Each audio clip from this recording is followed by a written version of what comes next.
Good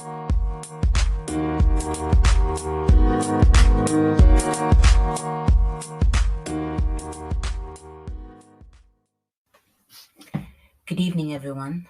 This evening, I would like to discuss the Godfather saga.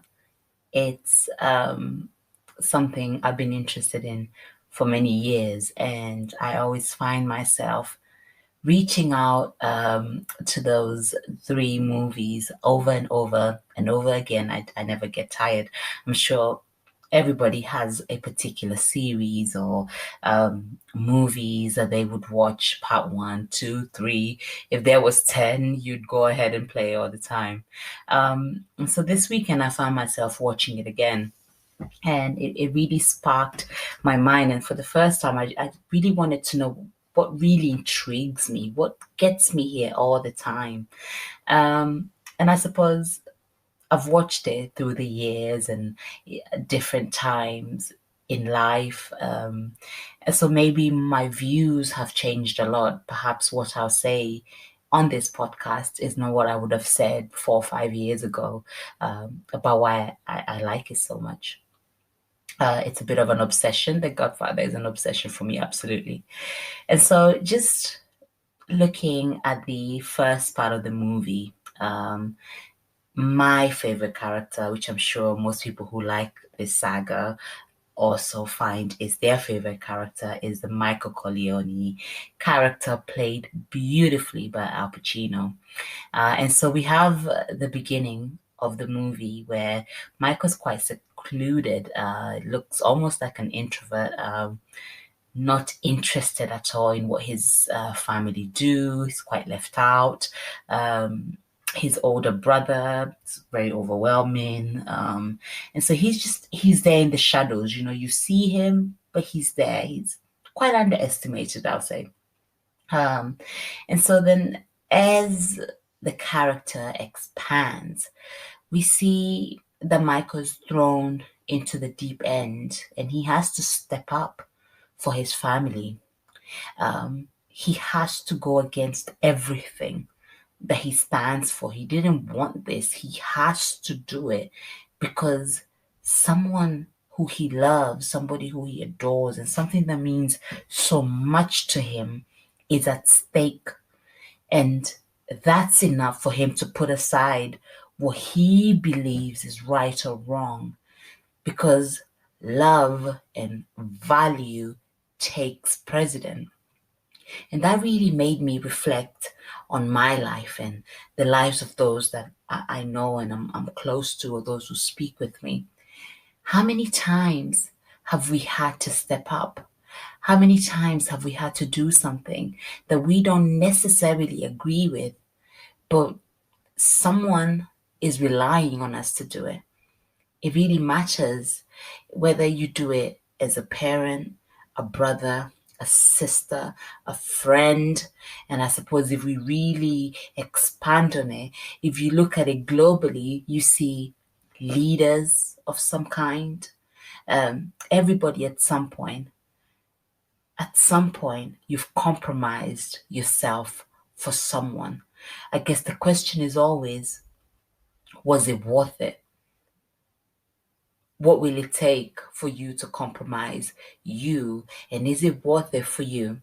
So anyway, I digress. Going back to the Michael character, you see him do what he needs to do, right, for his family. And he sacrifices a lot because actually after that, he must now go, right? He loses everything. He loses this plan he had for his life. All of a sudden, it's gone now because of that one decision he made. Life is really different. He has to go and hide out. And of course, for those who've watched it, you see that he tries again to rebuild. But because of what he's done and what he's into now, everything he touches seems to just crumble. It's not him. It's now the life that he's in. It's the shoes that he must fill. They cost something. There's a cost for every single thing that we do, every decision that we make. Every action has a reaction. And so, of course, we see this character growing. As we come into the second part of the movie, we see a very mature Michael. He's changed. Something in him is different. He is the Godfather now. He's in control. He's in charge. This makes me think about being a leader. So much is dependent on your decision. Your word is so heavy. What you say is what goes. I don't think people ever really sit to think about what it takes for that person who is leading that particular team, leading that business, those decisions that had to be made. It's so heavy on the mind, it's heavy on the soul. You carry everybody's decision and you have to collate all of those thoughts together that everybody puts to you and somehow make them into one decision. And that decision can either be successful or it could fail. Either way, it always sits on you, the shoulders of any leader, big or small. And when I say big or small, really talking about the role itself, it's so heavy. And so everybody is looking up to Michael now. Not only is he having to fill his father's shoes, the original Godfather, everybody loves and adores him, he has to keep on taking in the lessons that his father's taught him. But also he has to make his mark. Everybody in every role that you come into, every situation that you find yourself in, you're expected to mark that territory. How do they know you've arrived? How do they know you're here? How do they know, well, when I say this, this is how it goes? My word is final. I'm not justifying the way that everybody does it. People are different, leaders are different. People take leadership in many different ways. Some abuse it, some abuse the power that comes with it. Some see the power and know that they can do good with it. It all depends on the human. It's not about the position. It's almost like when people say, well, money is the root of all evil. I detest that statement. Money in itself is a bit of paper. What's evil is the human being that chooses to use that money wrongly. That's what's evil. It's not the money, it's a bit of paper. You could take it or you could ignore it.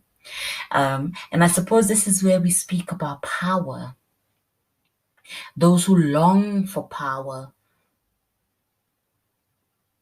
power has the ability to corrupt in the wrong hands, but power in the right hands can make change. And that's what this section I'm using is, just to reflect on the world at the moment. You look at different things that are happening, and I think one has to use their discernment and understand that it's not necessarily the power, it's the being behind the power. It's what power does to people. It's how people choose to abuse it.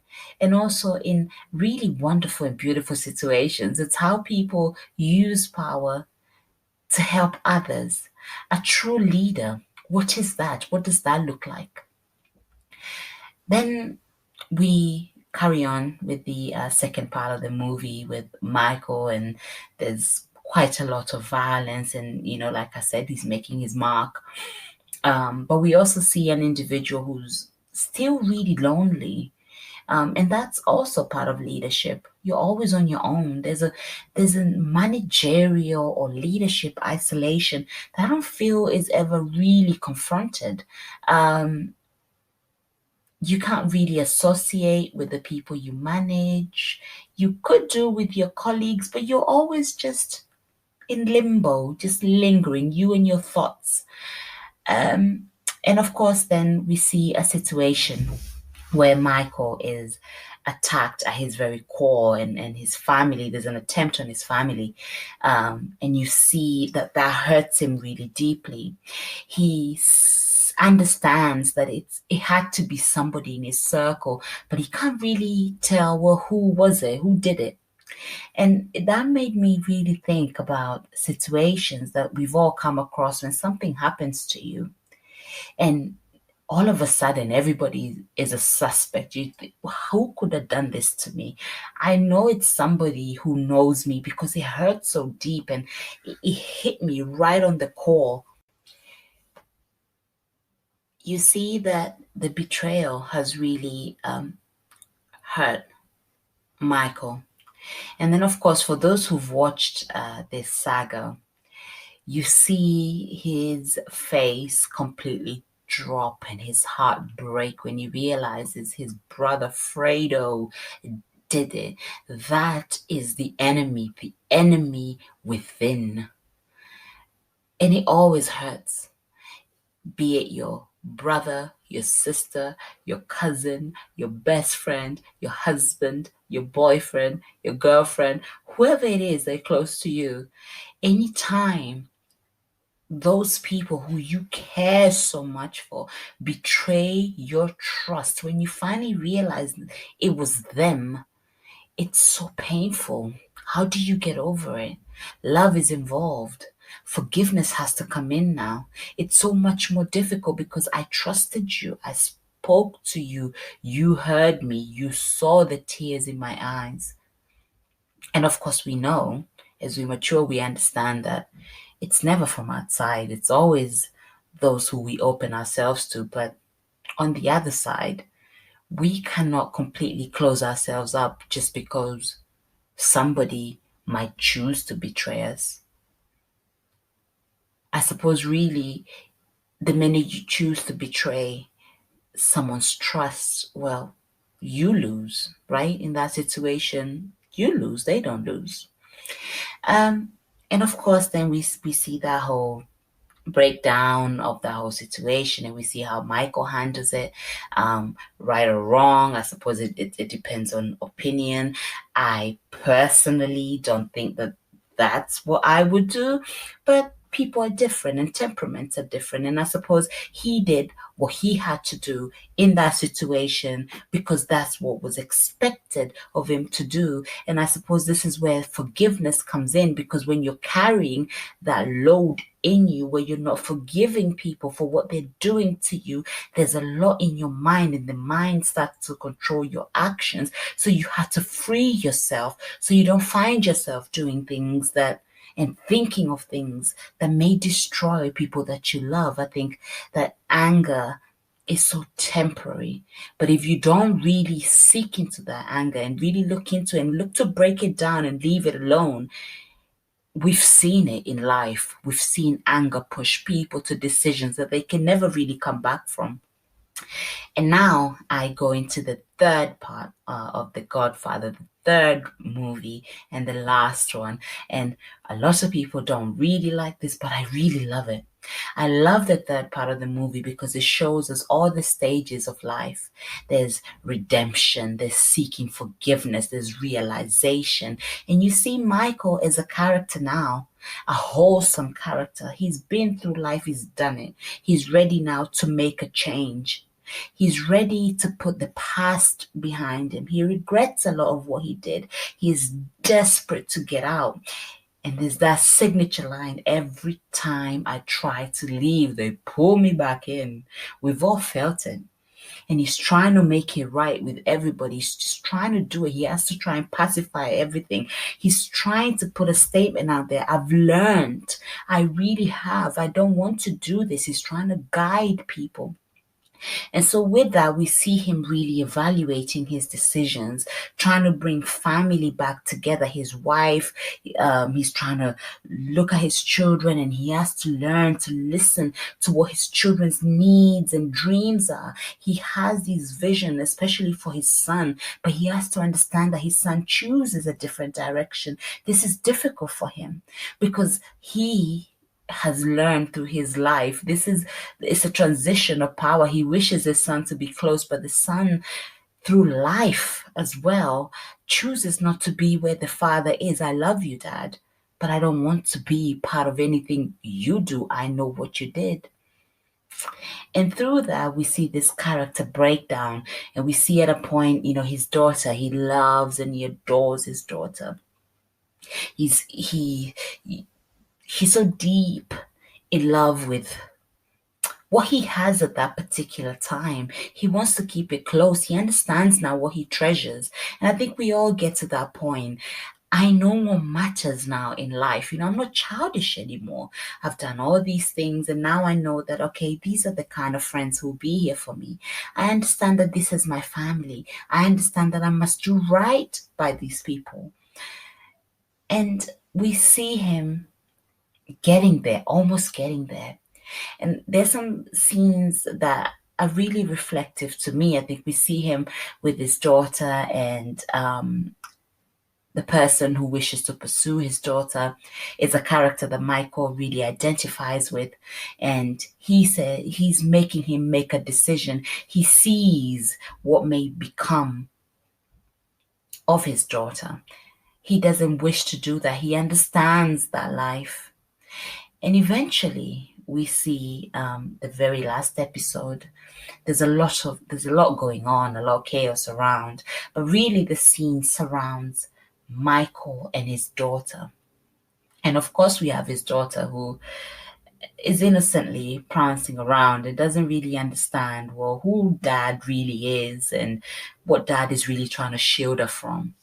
And ultimately, um, through chaos of that evening, Michael loses his treasure, the one thing he really loves, and he loses his daughter. And it's a pain, and you see him and he's grieving it out because, well, without this, what he's lost there, what's life really worth? Those are the things that really matter, right? It's the love for the people that we care about. It's at the end of the day, when all is said and done, it's what you treasure. It's what keeps you happy that matters. And I feel that we just get so overwhelmed by things that just really don't matter. We don't spend time with the people that we care about. We don't speak our emotions as much as we should. And eventually you get to a point where it's, well, they're gone, or that friendship is gone now, and you can't really mend it. And right now, there's a lot of canceling. It's the cancel culture, and it's the ghosting culture. And I just wonder what's wrong with just communication. What's wrong with just talking things through? I think we need to go back to speaking our feelings. We need to go back to making up with people. We don't have to be friends. We don't have to be lifetime friends, but we can certainly talk about things that happened. We don't have to ghost each other. I think it's just the most childish thing one can do is to say, well, I don't wish to speak with this person anymore. And so I'm just going to block you out of everything in life. And I'm just never going to talk to you again. I think it's worthy for everyone to be able to say, this is what happened to me. This is why I don't like, speaking with you. It's good for both who are involved. And I think ultimately, learning from life, this is what I've picked up from this whole saga, is that learning lessons is really important, and understanding that you may have one direction that you wish to pursue, but life can throw you in so many different ways. And so adapting is necessary, but also self forgiveness that really, really matters. Understanding that sometimes we make really bad mistakes, not because we want to, not because we don't know any better, but because sometimes it's just a way to learn. And I think people are so harsh with themselves, and society is so harsh on everybody.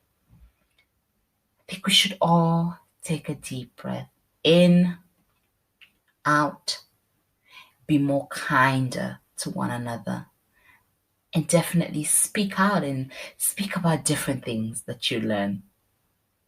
Perhaps speak to me about your lessons through the Godfather saga. Thank you for listening.